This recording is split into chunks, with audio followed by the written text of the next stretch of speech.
ఇవాళ మనకు మొట్టమొదటి ముఖ్యమంత్రిగా హైదరాబాద్ రాష్ట్రానికి బూరుగుల రామకృష్ణారావు గారు బాధ్యత వహిస్తే 75 సంవత్సరాల తర్వాత అదే తట్ట పని మట్టి పని పార పని చేసే పాలమూరు బిడ్డకి ఈరోజు రెండవసారి తెలంగాణ రాష్ట్రానికి ముఖ్యమంత్రి అయ్యి ఈ జిల్లా సమస్యల్ని తీర్చే అవకాశం వచ్చింది.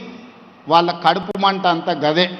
మా చేతి కింద మా చెప్పు కింద ఉండాల్సిన వాళ్ళు, మా మోచేతి నీళ్లు తాగి బతకాల్సిన వాళ్ళు ఈరోజు రాష్ట్రాన్ని నడిపిస్తారా, పాలమూరుకు నిధులను మంజూరు చేస్తారా అని చెప్పి ఇవాళ కుట్రతోని మళ్ళీ మీ దగ్గరకు వచ్చే నాటకాలు మొదలు పెట్టిండ్రు.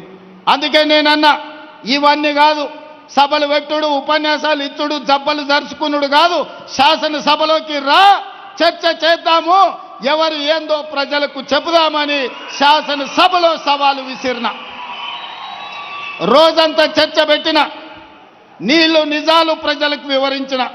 నిజంగానే తెలంగాణకు వాళ్ళు ప్రాజెక్టులు తెచ్చుంటే, తెలంగాణ ప్రాజెక్టుల నిర్మాణం పూర్తి చేసి ఉంటే శాసనసభలో మనల్ని అడగడానికి కడగడానికి వాళ్ళకి అవకాశం ఉండే.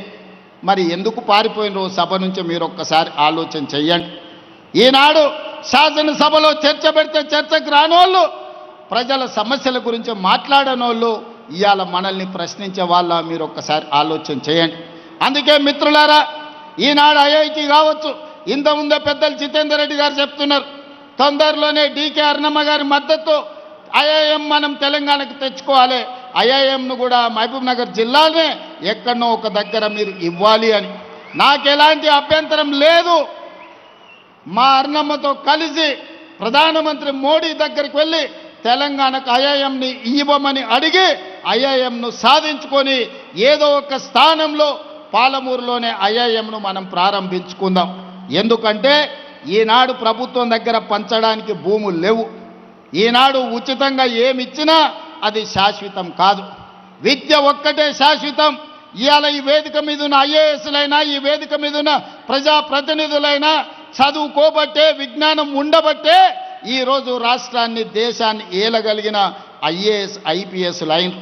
అందుకే మొట్టమొదటి ప్రధానమంత్రి పండిత్ జవహర్లాల్ నెహ్రూ గారు ఇచ్చిన స్ఫూర్తితో ఎడ్యుకేషన్ ఇరిగేషనే మా మొదటి ప్రాధాన్యత.